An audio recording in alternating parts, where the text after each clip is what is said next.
গাছের মেহেদি পায়ের নখে দেওয়া যাবে কিনা? প্রেগন্যান্সির সময় কি মেহেদি দেওয়া নিষেধ? আকিকা না দিলে কোনো সমস্যা হবে কিনা? ঘুমানোর দোয়া ঘুমানোর অন্যান্য আমল শেষে বলতে হবে নাকি আগে? আমি যে স্বপ্ন দেখি সেটি সত্য হয়ে যায়, ইসলামে এর ব্যাখ্যা কি? সন্তান হওয়ার দোয়া জানতে চাই। চুল ময়লার ঝুড়ির ভেতর আর গোসলের সময় টয়লেটের ভেতরে ফেলা যাবে কিনা? না ঘুমিয়ে রাত 11টার দিকে তাহাজ্জুদ পড়া যাবে কিনা? বিপদে পড়ে স্বর্ণের দোকানে স্বর্ণ বন্ধক দিলে সুদের গুনাহ হবে কিনা? মৃত ব্যক্তিকে স্বপ্নে দেখলে নাকি তার কবরে গিয়ে জিয়ারত করতে হয়, কথাটা সত্যতা জানতে চাই। মেয়েদের কবরস্থানে যাওয়া নিষেধ কিনা এই সম্পর্কে যদি একটু বুঝিয়ে বলতেন। যে সমস্ত প্রশ্ন পেয়েছি সেগুলোর উত্তর দেওয়া শুরু করি। আসাদুজ্জামান আসাদ আপনি লিখেছেন, ঘুমানোর দোয়া ঘুমানোর অন্যান্য আমল শেষে বলতে হবে নাকি আগে? বিছানায় শোয়ার পর নাকি শোয়ার প্রস্তুতির সময়?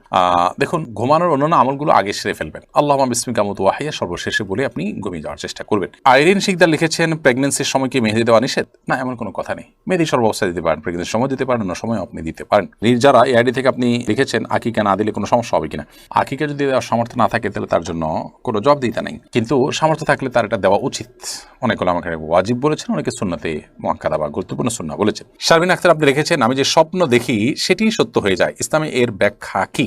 সব স্বপ্ন সত্য হয়ে যায় মোটেও তা নয়। আপনার কাছে মনে হতে পারে, আপনি বহু স্বপ্নই দেখেন যেগুলো আসলে যা দেখেন তা হয় না। তবে অনেক ক্ষেত্রেই আমরা যা দেখি সেটা পরবর্তীতে ঘটে যায়, এটা অস্বাভাবিক কিছু না। এর মাধ্যমে আপনি নিজের বুজুর্গির বা আপনি খুব আল্লাহ ভীরু এরকম কিছু প্রমাণ হওয়া জরুরি না। আবার এটার কারণে আপনি ভবিষ্যদ্বাণী করা শুরু করলেন, যেটা দেখছি এটা হবেই এমনটাও জরুরি না, কারণ যা দেখেন আসলে তার সব কিছুই সত্য হয় না, অনেক কিছু হয়তো হয়। এটা সবার ক্ষেত্রেই হয়, কম বা বেশি। নওশেন তারান্নম ইমা আপনি রেখেছেন, মৃত ব্যক্তিকে স্বপ্নে দেখলে নাকি তার কবরে গিয়ে জিয়ারত করতে হয়, কথাটা সত্যতা জানতে চাই। মৃত ব্যক্তিকে স্বপ্নে দেখলেই তার কবরে যে জিয়ারত করতে হবে এটা আবশ্যক নয়। তবে মৃত ব্যক্তিকে স্বপ্নে আমরা দেখলে তাকে যদি মনে হয় যে তিনি ভালো আছেন তো আলহামদুলিল্লাহ, যদি মনে হয় তিনি কষ্টে আছেন তাহলে তার তরফ থেকে যা যা করা যায়, দান সাদেকা দোয়া, সেগুলো আমরা করতে থাকবো। কিন্তু তাকে দেখলেই কবরে যেতে হবে এমন না। কবরে এমনি মাঝে মধ্যে যাওয়াটা সুন্নাহ, সেটা ভিন্ন বিষয়, দেখার সাথে কোনো সম্পর্ক নেই। সাদিয়া জেমি আইডি থেকে আপনি লিখেছেন, আমি প্রাপ্তবয়সী হওয়া সত্ত্বেও আমার বিয়ের কোনো পথ খুঁজে পাই না, অথচ আমার চেয়ে ছোট অনেকের বিয়ে হয়ে যাচ্ছে বা গেছে, আমি হতাশাগ্রস্ত। আমাকে কোনো আমলের কথা বলবেন যাতে তাড়াতাড়ি বিয়ে হয়ে যায়? প্রথমত আল্লাহ তাআলার কাছে সাধারণভাবে দোয়া করতে থাকবেন, চোখের পানি ফেলে, যে আল্লাহ তাআলা আমার জন্য আপনি এটা বিহিত করুন এবং আমার বিয়েটাকে সহজ করে দিন। আপনি আল্লাহর কাছে দোয়া করতে থাকবেন এবং প্রচেষ্টা হতে থাকবে সঠিক পদ্ধতিতে। অনেকে অতিরিক্ত বাছাবাছি করেন, আবার অনেক সময় দেখা যায় ব্যাটে বলে হয় না। ধৈর্য ধারণ করতে হবে এবং সবর করতে হবে, সেই সাথে দোয়া অব্যাহত রাখতে হবে। মোহাম্মদ ইউসুফ আপনি লিখেছেন আইডি থেকে, বিপদে পড়ে স্বর্ণের দোকানে স্বর্ণ বন্ধক দিলে সুদের গুনাহ হবে কিনা? স্বর্ণ বন্ধক রাখলেন, রেখে টাকা নিয়েছেন, ওই টাকাটা দিয়েই আবার আপনি স্বর্ণগুলো ফেরত নিয়ে নেবেন, এটা হলে তো কোনো অসুবিধা নেই। কিন্তু সাধারণত অতিরিক্ত সুদ আরোপ করা হয় এবং সুদ দিতে হয়, সুদ নেওয়া দেওয়ার ব্যাপার থাকে, যার কারণে সেটা কিন্তু গুনাহের বিষয়, সেটা জায়েজ নাই। আব্দুল্লাহ মামুন আপনি লিখেছেন, সন্তান হওয়ার দোয়া জানতে চাই। সন্তান হওয়ার দোয়া হলো রব্বি হাবলি মিনাস সলিহিন, রব্বি হাবলি মিনাস সলিহিন, রব্বি লা তাদারনি ফারদা ওয়া আনতা খায়রুল ওয়ারিসিন, রব্বি লা তাদারনি ফারদা ওয়া আনতা খায়রুল ওয়ারিসিন, রব্বি হাবলি মিন লাদুনকা যুররিয়াতান তাইয়্যিবাহ ইন্নাকা সামিউদ দুআ। এই তিনটি দোয়া আল্লাহর নবী জাকারিয়া আলাইহিস সালাম এবং ইব্রাহিম আলাইহিস সালাম করেছেন, তাদেরকে আল্লাহ তাআলা তাদের বার্ধক্যে সন্তান দিয়েছেন। অতএব আমাদের সন্তানহীনতার কষ্ট লাঘব করবার জন্য এই দোয়াগুলো আমরা বিশেষ করে আল্লাহর কাছে পাঠ করতে পারি। রব্বি হাবলি মিনাস সলিহিন, আল্লাহ আমাকে নেক সন্তান দান করুন, আল্লাহ আমাকে একাকী রাখবেন না, আপনি সর্বোত্তম ওয়ারিস উত্তরাধিকারী, আল্লাহ আপনার পক্ষ থেকে আপনি আমাকে নেক সন্তান দান করুন, ভালো সন্তান দান করুন। এই দোয়া আমরা করতে পারি। এই দোয়াগুলোর অর্থ বুঝেও আমরা আল্লাহ তাআলার কাছে নিবেদন করবো ইনশাআল্লাহ তাআলা। রুম্মান আহমেদ আপনি লিখেছেন, রেকর্ডেড তেলাওয়াত শুনলে কি সওয়াব হবে? রেকর্ডেড তেলাওয়াত শুনলেও সওয়াব হবে ইনশাআল্লাহ বিদিনা। তবে লাইভ তেলাওয়াত আর রেকর্ডেড তেলাওয়াতের মধ্যে তো পার্থক্য অবশ্যই থাকবে, ইফেক্টের পার্থক্য থাকবে।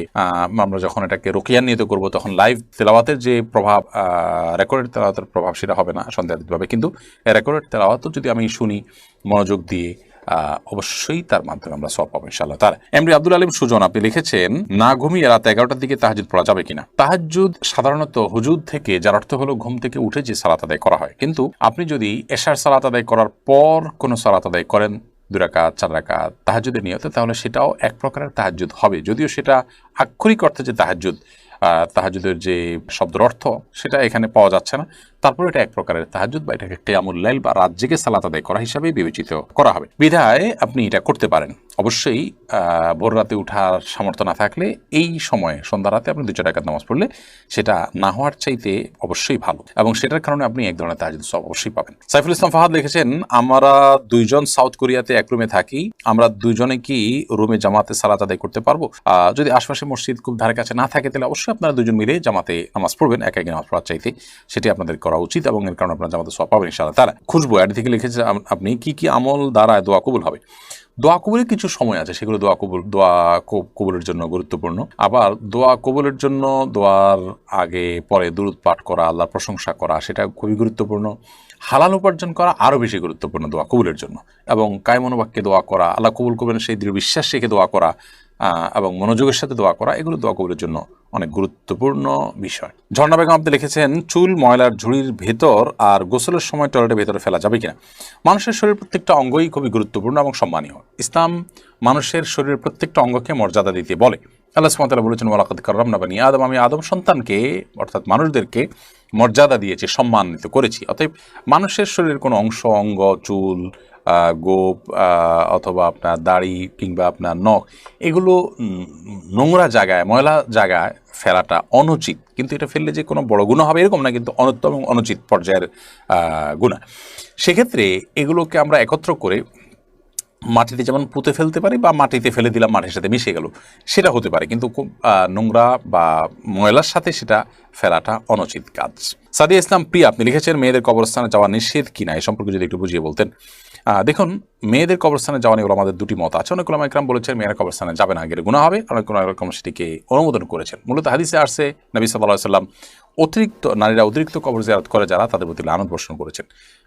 এই বিষয়ে দুই মতকে বিশ্লেষণ করার পর এবং দলিলগুলোকে পর্যালোচনা করার পর যেটি আমাদের কাছে মনে হয় তা হলো যে, নারীরা যদি অত্যধিক কবরে না যায় এবং সেখানে গেলে নিজেরা নিয়ন্ত্রণ হারিয়ে আবেগ তাড়িত হয়ে কোনো কিছু করে ফেলবেন এরকম আশঙ্কা না থাকে, তাহলে সেক্ষেত্রে মাঝে মধ্যে তারা কবরে যেতে পারেন, যাওয়া জায়েজ হতে পারে। এমনি আজুল আপনি লিখেছেন, আমি কারো টাকা মেরে খেয়েছি তাকে না জানিয়ে, সেটা আমি এখন কিভাবে তাকে ফেরত দিতে পারি বা এর পাপ থেকে মুক্ত হতে পারি? যদি তাকে না জানিয়ে আত্মসাৎ করেছেন, এখন তার কাছে ফেরত দেওয়ার সুযোগ থাকলে ফেরত দিবেন। ওই কথা বলে দেওয়া কোনো জরুরি না যে আপনার টাকাটা আমি আত্মসাৎ করেছি, অন্য কোনোভাবে দিয়ে দেন, ভাই কিছু টাকা আপনি পাবেন, রেখে দেন, কীভাবে পাবেন জিজ্ঞেস করেন না। অথবা আপনি তার অ্যাকাউন্টে টাকাটা ঢুকাই দিলেন, তার বিকাশ টাকাটা পাঠিয়ে দিলেন, যেই কোনোভাবে আপনি কৌশলে টাকাটা তার কাছে দিয়ে দিলেন, অথবা তিনি বেঁচে না থাকে তার ওয়ারিসদেরকে দিয়ে দিলেন। যদি তাকে পাওয়ার কোনো সুযোগ না থাকে, তাহলে তার তরফ থেকে গরিব দুঃখীদেরকে দান সাদকা করে দিলেন, ইনশাআল্লাহ আপনি দায়মুক্ত হবেন। মারিয়াম জামিলা আপনি লিখেছেন, গাছের মেহেদি পায়ের নখে দেওয়া যাবে কিনা? কোনো অসুবিধা নেই। আমরা অনেকে মনে করি মেহেদি এটা মাথায় বা দাড়িতে দিতে হয়, এটা বোধ হয় নখে দিলে অপমান হয়। দাড়িতে বা চুলে আমরা তো তেলও দিই, তাহলে আমরা কি সেটা নখে দিব না? অতএব এগুলো আমাদের নিজেদের বানানো বিভিন্ন রকমের কুসংস্কারচ্ছন্ন বিশ্বাস এবং মন গড়া কথা। করোনাদের সাথে কোনো সম্পর্ক নেই। আমরা মেহেদি মাথায় বা মাথার চুলে কিংবা দাড়িতে যেরকম দিতে পারি, ঠিক একইভাবে হাতে কিংবা পায়ের নখেও দিতে পারি, কোনো অসুবিধা নেই। যদিও এটা মেয়েদের জন্য, মেয়েরা এটা দিয়ে সৌন্দর্য বর্ধন করবেন সেটাই সুন্নাহ। পুরুষদের জন্য এটা দেওয়াটা সুন্নাহ না, বিশেষ করে হাতের নখে, হাতে পায়ে নখে ইত্যাদিতে। চুলে বা দাড়িতে পুরুষরা দিতে পারে, কিন্তু হাতে পায়ে মেহেদি পরা, এটা দেওয়া, এটা মেয়েদের জন্য সুন্নাহ। নবী সাল্লাল্লাহু আলাইহি ওয়াসাল্লামের সময় মেয়েরা হাতে পায়ে মেহেদি দিতেন, কিন্তু পুরুষ কোনোদিন দিতেন না, এবং তিনি মেয়েদের এবং ছেলেদের হাতের পার্থক্য বুঝতেন হলো মেহেদি দিয়ে। আল্লাহ রাব্বুল আলামিন কোরআন এবং হাদিসের আলোকে যে কথাগুলো আমরা জানলাম, শুনলাম, বুঝলাম, সেগুলো আমাদের আমল করার তৌফিক দান করুন।